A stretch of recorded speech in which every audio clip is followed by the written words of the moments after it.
Here in the U.S., the National Security Agency's once secret bulk phone data collection program, revealed by former NSA contractor Edward Snowden, was ruled illegal by a federal appeals court today.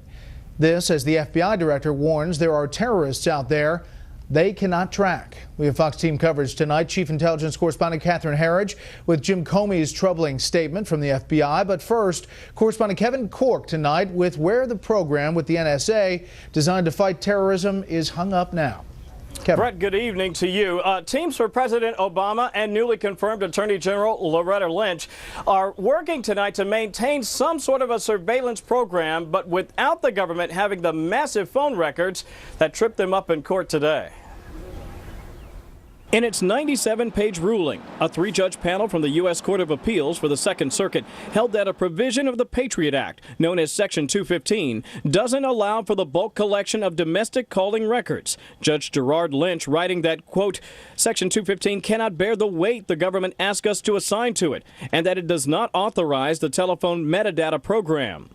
Authorized by Presidents George W. Bush and then Barack Obama, the NSA program repeatedly has been approved in secret by judges serving on the Foreign Intelligence Surveillance Court, known as the FISA Court. Created after 9/11 as a tool to fight terrorism, the program was exposed by former NSA employee Edward Snowden. Today's decision is a major victory for the ACLU, which appealed a lower court decision that the program was lawful. Nobody disagrees that the NSA has an interest, a legitimate interest, in tracking the communications of suspected terrorists.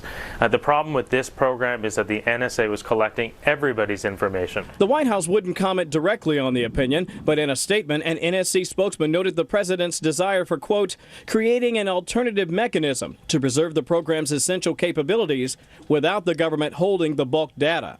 The ruling comes as Congress weighs whether to end and replace the program or extend it without changes. The Congress, according to the court, did not authorize spying of this level. And if the Congress wants to authorize it, it can do so, and then the court will review the constitutionality of that. Reaction on Capitol Hill was mixed. Rand Paul calling the ruling a, quote, monumental decision for all lovers of liberty. Harry Reid said he'd be, quote, opposed to any extension of these spying powers. But Marco Rubio said if a future terror plot is successful, Americans will ask why more wasn't done to stop it. And the answer better not be because this Congress failed to authorize a program that might have helped us know about it.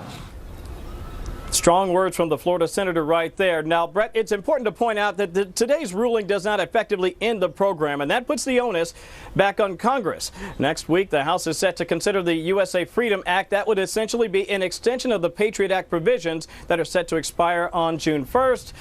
Supporters are telling us tonight that it should have better privacy oversight.